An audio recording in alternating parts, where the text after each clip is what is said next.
میرے متعلق عام لوگوں کو یہ شکایت ہے کہ میں عشقیہ کہانیاں نہیں لکھتا۔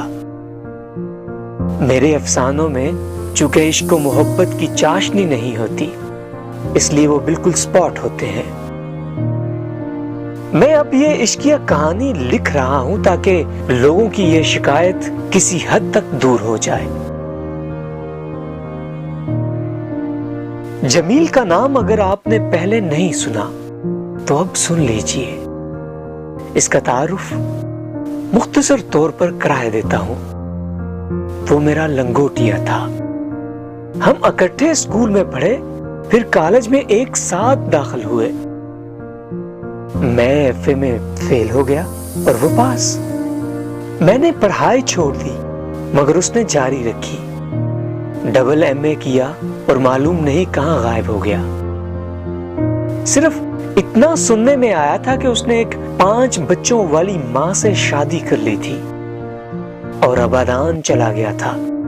وہاں سے واپس آیا یا وہیں رہا، اس کے متعلق مجھے کچھ معلوم نہیں۔ جمیل بڑا عاشق مزاج تھا۔ اسکول کے دنوں میں اس کا جی بے قرار رہتا تھا کہ وہ کسی لڑکی کی محبت میں گرفتار ہو جائے۔ مجھے ایسی گرفتاری سے کوئی خاص دلچسپی نہیں تھی، لیکن اس کی سرگرمیوں میں جو عشق سے متعلق ہوتی برابر کا حصہ لیا کرتا تھا۔ جمیل دراز قد نہیں تھا مگر اچھے قد و خال کا مالک تھا۔ میرا مطلب ہے کہ اسے خوبصورت نہ کہا جائے تو اس کے قبول صورت ہونے میں شک و شائبہ نہیں تھا۔ رنگ گورا اور سرخی مائل، تیز تیز باتیں کرنے والا، بلا کا ذہین، انسانی نفسیات کا طالب علم، بڑا صحت مند۔ اس کے دل و دماغ میں سن بلوغت تک پہنچنے سے کچھ عرصہ پہلے عشق کرنے کی زبردست خواہش پیدا ہو گئی تھی۔ اس کو غالب کے اس شعر کا مفہوم اچھی طرح معلوم تھا۔ عشق پر زور نہیں ہے یہ وہ آتش غالب کہ لگائے نہ لگے اور بجھائے نہ بجھے۔ مگر اس کے برعکس وہ یہ آگ خود اپنی ماچس سے لگانا چاہتا تھا۔ اس نے اس کوشش میں کئی ماچسیں جلائیں۔ میرا مطلب ہے کہ کئی لڑکیوں کے عشق میں گرفتار ہو جانے کے لیے نت نئے سوٹ سلوائے، بڑھیا سے بڑھیا ٹائیاں خریدی، سینٹ کی سینکڑوں قیمتی شیشیاں استعمال کی، مگر یہ سوٹ، ٹائیاں اور سینٹ اس کی کوئی مدد نہ کر سکے۔ میں اور وہ دونوں شام کو کمپنی باغ کا رخ کرتے۔ وہ خوب سجا بنا ہوتا، اس کے کپڑوں سے بہترین خوشبو نکل رہی ہوتی۔ باغ کی روشوں میں متعدد لڑکیاں، بدصورت، خوبصورت، قبول صورت، محو خرام ہوتی تھی۔ وہ ان میں سے کسی ایک کو اپنے عشق کے لیے منتخب کرنے کی کوشش کرتا مگر ناکام رہتا۔ ایک دن اس نے مجھ سے کہا، سعادت، میں نے آخرکار ایک لڑکی چن ہی لی ہے، چندے آفتاب چندے ماہتاب ہے۔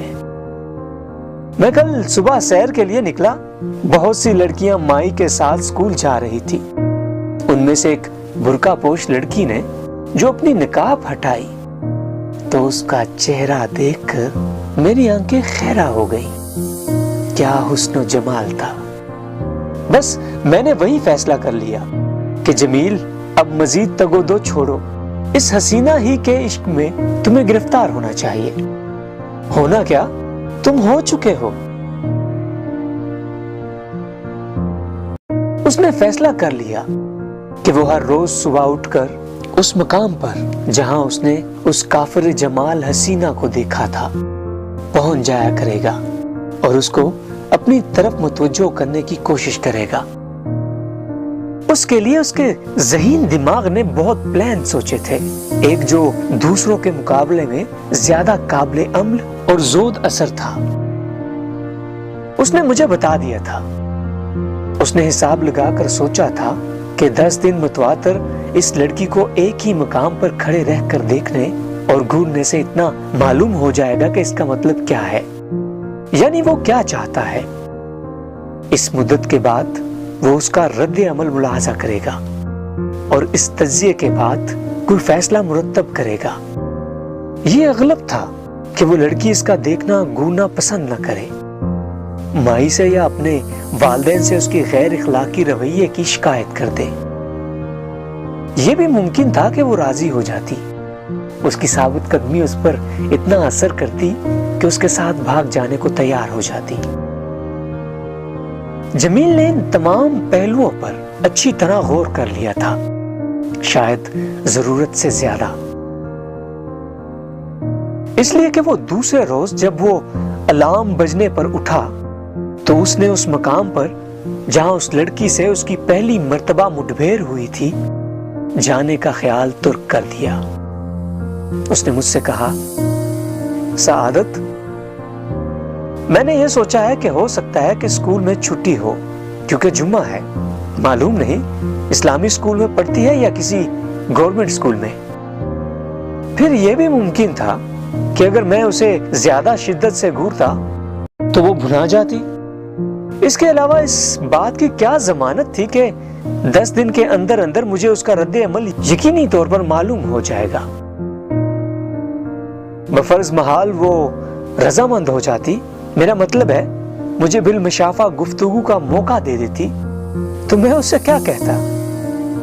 میں نے کہا، یہی کہ تم مجھ سے محبت کرتے ہو۔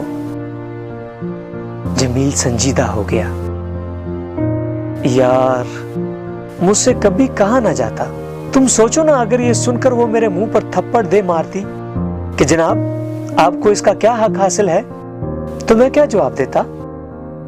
زیادہ سے زیادہ میں کہہ سکتا تھا کہ حضور، محبت کرنے کا حق ہر انسان کو حاصل ہے، مگر وہ ایک اور تھپڑ میرے مار سکتی تھی کہ تم بکواس کرتے ہو، کون کہتا ہے کہ تم انسان ہو؟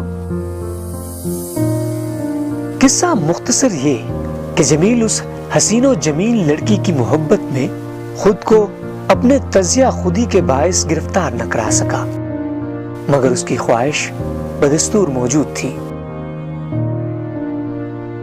ایک اور خوبرو لڑکی اس کی تلاش کرنے والی نگاہوں کے سامنے آئی اور اس نے فوراً تہیہ کر لیا کہ اس سے عشق لڑانا شروع کر دے گا۔ جمیل نے سوچا کہ اس سے خط و کتابت کی جائے، چنانچہ اس نے پہلے خط کے کئی مسودے پھاڑنے کے بعد ایک آخری عشق و محبت میں شرابور تحریر مکمل کی، جو میں یہاں منوعن نقل کرتا ہوں۔ جانے جمیل، اپنے دل کی دھڑکنیں سلام کے طور پر پیش کرتا ہوں۔ حیران نہ ہوئیے گا کہ یہ کون ہے جو آپ سے یوں بے دھڑک ہم کلام ہے۔ میں عرض کیے دیتا ہوں، کل شام کو 6:15 بجے، نہیں 6:11 پر جب آپ امرت سینما کے پاس ٹانگے میں سے اترے تو میں نے آپ کو دیکھا۔ بس ایک ہی نظر میں آپ نے مجھے مسحور کر لیا۔ آپ اپنی سہیلیوں کے ساتھ پکچر دیکھنے چلی گئی اور میں باہر کھڑا آپ کو اپنی تصویر کی آنکھوں میں مختلف رویوں میں دیکھتا رہا۔ 2 گھنٹوں کے بعد آپ باہر نکلی، پھر زیارت نصیب ہوئی اور میں ہمیشہ ہمیشہ کے لیے آپ کا غلام ہو گیا۔ میری سمجھ میں نہیں آتا کہ میں آپ کو اور کیا لکھوں، بس اتنا پوچھتا ہوں کہ آپ میری محبت کو اپنے حسن و جمال کے شایان سمجھیں گے یا نہیں۔ اگر آپ نے مجھے ٹھکرا دیا تو میں خودکشی نہیں کروں گا، زندہ رہوں گا تاکہ آپ کے دیدار ہوتے رہے۔ آپ کے حسن و جمال کا پرستار، جمیل۔ یہ خط اس نے میرے گھر میں ایک خوشبودار کاغذ پر اپنی تحریر سے منتقل کیا تھا۔ لفافہ پھولدار اور خوشبودار تھا، جس کو جمالیاتی ذوق نے پسند نہیں کیا تھا۔ چند روز کے بعد جمیل مجھ سے ملا تو معلوم ہوا کہ اس نے یہ خط اس لڑکی تک نہیں پہنچایا، اس لیے کہ عشق کا آغاز خط سے کرنا نامناسب ہے۔ اس لیے کہ اس خط کی تحریر بے ربط اور بے اثر ہے۔ اس نے خود کو لڑکی متصور کر کے یہ خط پڑھا اور اس کو بہت مضحکہ خیز معلوم ہوا، اس لیے کہ تفتیش کرنے کے بعد اس کو معلوم ہوا کہ لڑکی ہندو ہے۔ یہ مرحلہ بھی شروع ہونے سے پہلے ہی ختم ہو گیا۔ اس کے گھر میں میرا آنا جانا تھا، مجھ سے کوئی پردہ وغیرہ نہیں تھا۔ ہم گھنٹوں بیٹھے پڑھائی یا گپ بازیوں میں مشغول رہتے۔ اس کی 2 بہنیں تھیں، چھوٹی چھوٹی، ان سے بڑی بچکانہ قسم کی پر لطف باتیں ہوتی۔ اس کی موسی کی ایک انتہا درجے کی سادہ لو لڑکی عذرا تھی، عمر یہی کوئی 17-18 برس ہوگی۔ اس کا ہم دونوں بہت مذاق اڑایا کرتے تھے۔ جمیل کے جب دوسری کوشش بھی بار آور ثابت نہ ہوئی تو وہ 2 مہینے تک خاموش رہا۔ اس دوران میں اس نے عشق میں گرفتار ہونے کی کوئی نئی کوشش نہ کی، لیکن اس کے بعد اس کو ایک دم دورہ پڑا۔ اس نے 1 ہفتے کے اندر 5-6 لڑکیاں اپنے عشق کی بندوق کے لیے نشانے کے طور پر منتخب کر لیں، پر نتیجہ وہی ڈھاک کے 3 پات۔ صرف 4 لڑکیوں کے متعلق مجھے اس کی عشقیہ مہم کے بارے میں علم ہے۔ پہلی نے، جو اس کی دور دراز کی رشتہ دار تھی، اپنی ماں کے ذریعے اس کی ماں تک یہ الٹیمیٹم بھجوا دیا کہ اگر جمیل نے پھر اس کو بری نظر سے دیکھا تو اس کے حق میں اچھا نہ ہوگا۔ دوسری غور سے دیکھنے پر چچک کے داغوں والی نکلی۔ تیسری کے چھٹے 7ویں روز ایک کسائی سے منگنی ہو گئی۔ چوتھی کو اس نے ایک لمبا عشقیہ خط لکھا جو اس کی موسی کی بیٹی عذرا کے ہاتھ آ گیا، معلوم نہیں کس طرح۔ پہلے جمیل اس کا مذاق اڑایا کرتا تھا، اب اس نے اڑانا شروع کر دیا، اتنا کہ جمیل کا ناک میں دم آ گیا۔ جمیل نے مجھے بتایا، سعادت، یہ عذرا جسے ہم بے وقوف کی حد تک سادہ لو سمجھتے ہیں، سخت ظالم ہے، سب سمجھتی ہے۔ جس لڑکی کو میں نے خط لکھا تھا اور غلطی سے اپنی میز کے دراز میں رکھ کر یہ سوچنے میں مشغول تھا کہ وہ اس کا کیا جواب لکھے گی، یہ کمبخت جانے کیسے لے اڑی۔ اب اس نے میرا ناطقہ بند کر دیا۔ بعض اوقات ایسی تلخ باتیں کرتی ہیں کہ مجھے رلاتی ہے اور خود بھی روتی ہے۔ میں تو تنگ آ گیا ہوں۔ اس سے بہت زیادہ تنگ آ کر اس نے اپنے عشق کی مہم اور تیز کر دی۔ اب کی اس نے 14 لڑکیاں چنی، مگر اچھی طرح غور کرنے کے بعد ان میں سے صرف 1 باقی رہ گئی۔ 10 اس کے مکان سے بہت دور رہتی تھی، جن کو ہر روز حتمی طور پر دیکھنے کے متعلق اس کا دل گواہی نہیں دیتا تھا۔ 2 ایسی تھی جن کا خاندانی ہونے کے بارے میں اسے شبہ تھا۔ 12 ہوئی۔ 13ویں نے ایک دن ایسی بری طرح گھورا کہ اس کے اوسان خطا ہو گئے۔ 14ویں، جو کہ 14ویں کا چاند تھی، ملتفت ہو جاتی، مگر وہ کمبخت کمیونسٹ تھی۔ جمیل نے سوچا کہ اس کا التفات حاصل کرنے کے لیے وہ ضرور کمیونسٹ بن جاتا، کھادی کے کپڑے پہن کر مزدوروں کے حق میں 10-12 تقریریں بھی کر دیتا۔ مگر مصیبت یہ تھی کہ اس کے والد صاحب ریٹائرڈ انجینئر تھے، ان کی پینشن یقیناً بند ہو جاتی۔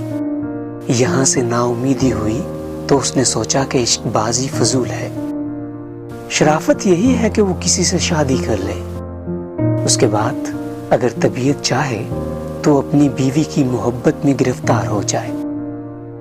چنانچہ اس نے فیصلے سے آگاہ کر دیا۔ طے یہ ہوا کہ وہ اپنی امی جان اور اپنے ابا جان سے بات کرے۔ بہت دنوں کی سوچ و بچار کے بعد اس نے اس گفتگو کا مسودہ تیار کیا۔